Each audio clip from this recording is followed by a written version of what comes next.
I wanted to talk to you today about fitness standards. Now, it's always good to have goals to be able to work to, but it's quite often difficult to know what sort of standards you should be working to. What should you be aiming for?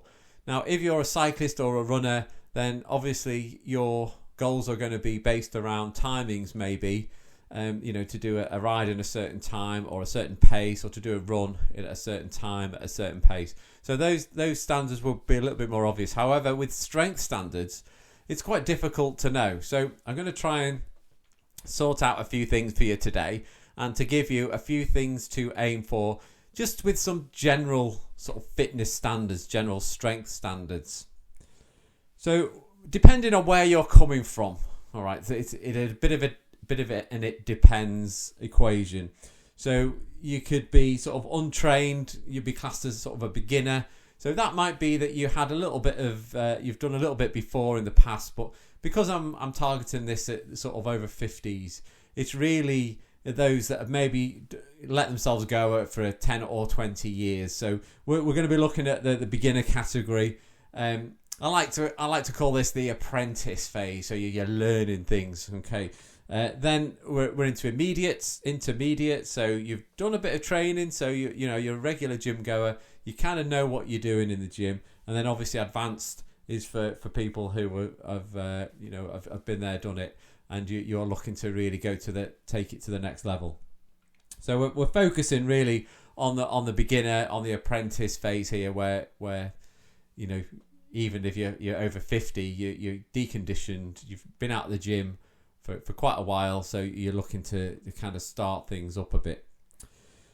So the questions to ask would be, when was the last time you trained? Would be one. What's your general activity level now? Is it, how much do you do right now? Do you have an athletic background, like I say, where you were a footballer in the past, or do you play cricket, or you've done some form of sport in the past? What's your current strength level? What's your functional movement like? What's your resistance training? What experience have you had with resistance training? Do you know what all the movements are called? Do you know what the machines are called? All that kind of thing. So this will all play into learning about your background, and this is the sort of thing that I would normally do with a client. When I first get a client on board, I ask them all these questions. It helps me to figure out where they're at with the training, and then it helps me figure out their program as well. And one of the first things that I'll do is a functional movement screening. Now this is really just to see where you're at with your mobility and your range of motion. So this is generally a good thing to do before you start a strength training program. So thinking of standards, thinking about all the various kind of movements that you could do, where are you at with those? And that's the first thing I'd want you to practice. And we could think of this as the base of a pyramid. So where are you at, in the pyramid? At the base of the pyramid is laying down the foundations. So the functional movement screening, then we're looking at different movement patterns. Okay, so we're looking at a squat, the deep squat. We're looking at a lunge pattern, a step up pattern. So what we're really looking at with those, they're the lower body movements patterns. We're looking to see if the knee tracks directly up and down, or does it waver out to the side? What's that movement like? What's your range of motion like in the squat? What's that kind of thing. We're then looking at shoulder mobility. How good is that? We'll get you to do some leg raises to see how far, what the angles are of those legs. Especially if you're a cyclist, that would really help with with your hamstrings. How flexible are you at in your the leg angle? Then your core stability, what's that like, and your rotational stability. So all exercises to find out what you're like in all those various movements. Now, it's important that you check all these movements out before you actually start to put some weight onto these sort of movements. Okay, so there's no point in loading up a barbell back squat, if you can't even, if you're doing a bodyweight squat and your knee wavers around and your knee's tracking in or something, or it's tracking out, and you can't keep that stable, it means you've got weak hips. So you'd have to sort that out before you actually put any weight on it, which is only going to make it even worse and potentially injure yourself. Same with any of these, the lunge is exactly the same. So what's a good kind of thing to aim for the various strength tests then? So we're looking at the different movements. So we've got a pull movement. So what we're really looking in there, and I did a video the other day about the inverted row, and I like to use the gymnastic rings for this. So really we're looking at the inverted row, being able to do 5 reps for the straight body with the rings down at starting around about hip height. So you're quite low down when you start in the ring row, and your body's flat. If you take a look at that video, I'll put a link to it in the description. It'll give you an idea of where you're at. You should be able to do 5 reps of that. So a bit easier than doing a pull-up, okay? Because I wouldn't expect sort of general population, everyone to be able to do pull-ups. But an inverted row with 5 reps is a good standard to aim for with good form. The squat is next. So the squat pattern, okay, bearing in mind that you've fixed all those things that I mentioned earlier, that you've already got a decent body weight squat, and then you can do at least 3 sets of 10 body weight squats. We're then looking to do 10 reps at half your body weight. Okay, that's something to aim for. Now, these aren't absolutes, these figures. These are just general fitness, average population type fitness standards. So half your body weight. So, for example, I'm 80 kg, so I should be able to squat with 40 kgs. All right, or that's what I'm aiming for. Or I'm not saying I should be able to do that. That's what I'm aiming for. So it's a good one for 10 reps. For hip hinge, we've got the good old deadlift. Okay, so obviously you'd need to be a member of a gym to perform this particular test. And the general consensus on the deadlift is you should be able to deadlift your body weight for around about 5 or 6 reps. Okay, so not full on. So again, that for me, that would mean I'd be able to deadlift 80 kgs for 5 or 6 reps. Now I think that's very achievable for most people. I think most people will be able to work up to that. I'm not saying to go to the gym, absolutely not, and deadlift straight away your body weight to see if you can do it, because you're going to end up hurting yourself. You've got to learn the movement, and you've got to start with a much lighter weight and work your way up to that. I think with a deadlift, it's a fairly technical lift to start with. Once you get to know it, once you get to know the movement, it is a really powerful lift. You really use those legs, use your hamstrings, use your glutes to really power that bar up. But it's learning those moves to start with.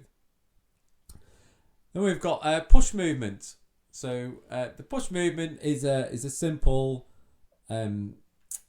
press ups. Yeah. So being able to do 10 press ups without a break, is something to aim for. I think most people try and aim for that. Male and female, I think it's generally a good thing to aim for. So 10 press ups, good form, not wavering round, your body's not dipping, straight as a die. You're keeping that rigid plank all the way through, but doing those 10 press ups. Then we've got some single leg movements. Okay, so we've got a single leg hip hinge, which would be a single leg deadlift. Okay, and again, I'll put some link into the description for some demonstrations of these particular activities. But you're looking at single leg deadlift, 24 kgs for 8 reps. With you could use a dumbbell or a kettlebell. And a single leg squat would be doing sort of a single leg squat would be 20 kg. So I'm thinking here not an actual squat with just one leg, but like a lunge, that type thing, or a rear elevated foot squat, so like a Bulgarian split squat, 8 reps at 20 kgs, something to aim for. Like I say, they're not absolutes, these figures, but something for you to aim for. For core, to finish off the strength side of things, for core you're looking at a 60-second plank, a rigid plank, everything in line, no sagging bottoms, no bottoms in the air, no sagging tummies, everything nice and straight for 60 seconds. Okay, so that's something again for you to aim for. And a side plank, similar, straight as a die, 30 seconds. That's a good thing to aim for.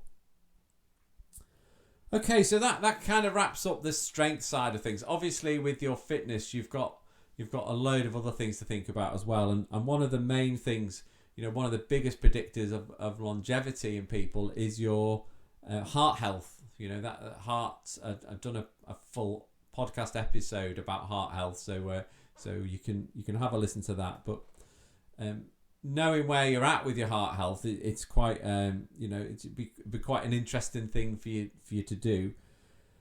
Now, there's plenty of charts around that tell you where you're at with your fitness, especially with your heart. And one of the best ways that we can measure this is something called the VO2 Max Test. Now, a full-on VO2 Max Test. So you can get this done at a cycling performance centre or something like that. Not out of this world costly wise. You'd be looking maybe between £50 and £100 to get one of these tests done. And they basically strap you up to a machine, and you go as hard as you can for 20 or 30 minutes, and they measure your output basically. And VO2 max is essentially your volume of oxygen that you can push around your body. Your heart can push around your body, and that's a measure of your fitness. And obviously, the fitter you are, the more the more volume of oxygen you can push around your body. So that's what they would measure in a in a performance center or something like that, or a health center. Any good health center would do it as well. However, there is ways of doing it without having to do that. There's some more kind of at home friendly ways of doing things, and there's something called the Rockport walking test, which again I'll put a link to in the description. And that's you just need like a heart rate monitor, and you just walk for 1 mile. You kind of speed walk as fast as you can without running. You don't be running, and then you put your figures, your heart rate at the end of it, your time, your age, your weight, and all the good stuff, and it'll spit you out a VO2 max number. And if you're a little bit more fitter, okay, and you feel as though you've got a run in you, then you can do something called a Cooper run test. Again, I'll put a link in the description. And that's a similar sort of thing, except you run for 1.5 miles, as quick as you can sustain it. And at the end, you put your time in, your age, your heart rate at the end, and all the rest of it. And that'll spit out a VO2 max as well. And they'll have charts that you can look at, and you can see whether you're poor, average, good. It depends, is age dependent.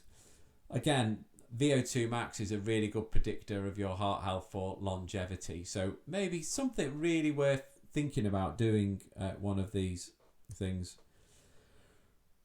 Other than that, you could maybe do a 1.5 mile run. That's a standard thing that you could do and time it. And you're looking for males of 45 years of age completing that in 12 minutes or so. Females looking at 14 minutes for a 1.5 mile run.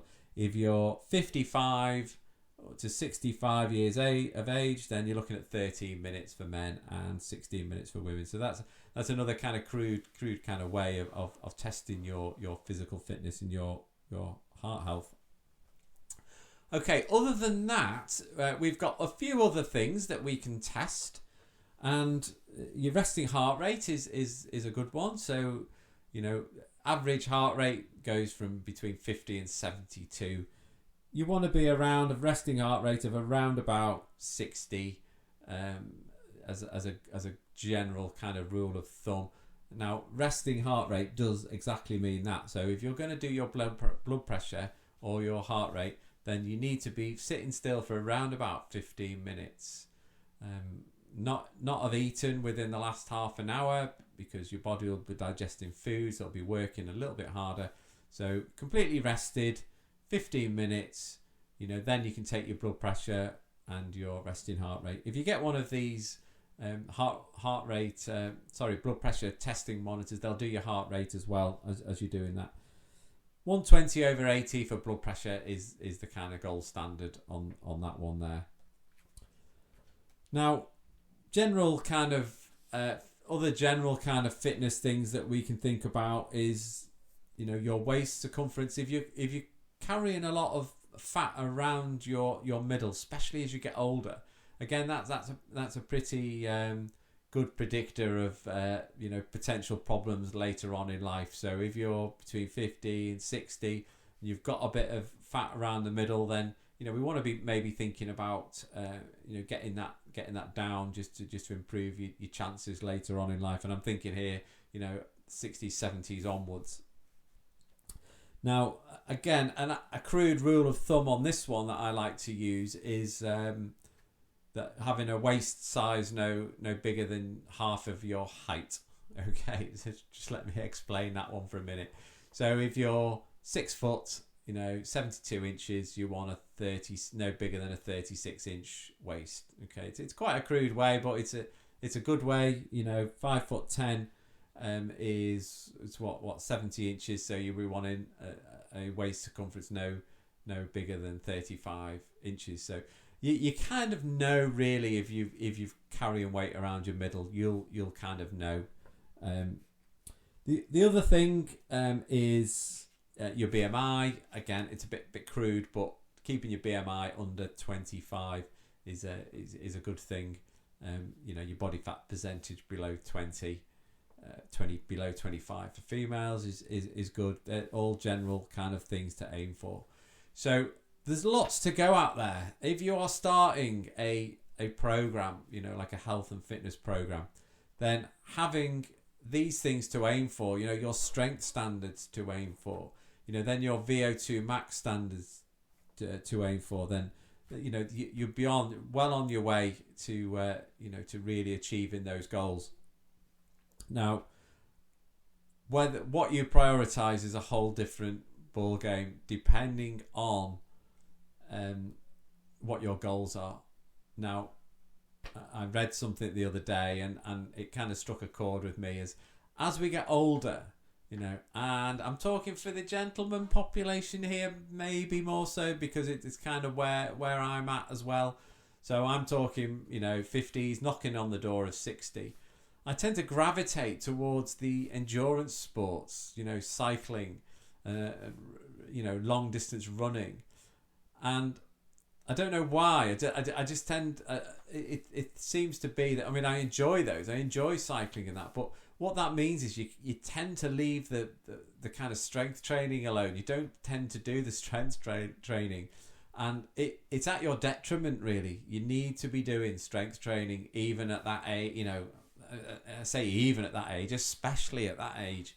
So if you're knocking on the door 50s, 60s, even in your 40s, you should be having a good, solid strength training program at least twice a week, if not 3 times a week.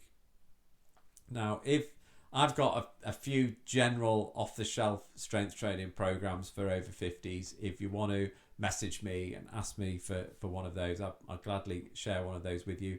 You've just got to make sure you follow it, that's all. So a 6-week program, an 8-week program, a 12-week program, whatever it is, get that strength up, because it's going to help so much later on in life with your longevity, with your quality of life as well.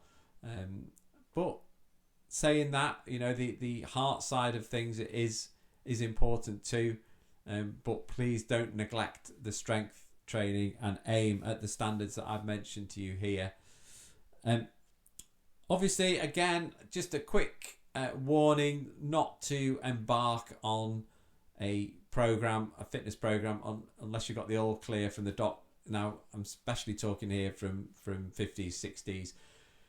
If you are 50 and over, then get yourself down to the doctors for your free health check. Yeah, please do that if you haven't done it already. You can chat about this. It's a very basic check, but you're going to get everything looked at, and you can then you can ask them and say, look, I'm going to start a fitness program. I'm going to Dave Shields Fitness. Hey, and he's going to do me a program. Is that okay? And he'll give you, or she'll give you, the all clear. Okay, so please do that before you start a program. Hope that was worthwhile, folks. Thanks so much if you're still listening, watching this, and get stuck into your fitness program. Let me know how you get on, and I shall speak to you later. Bye for now.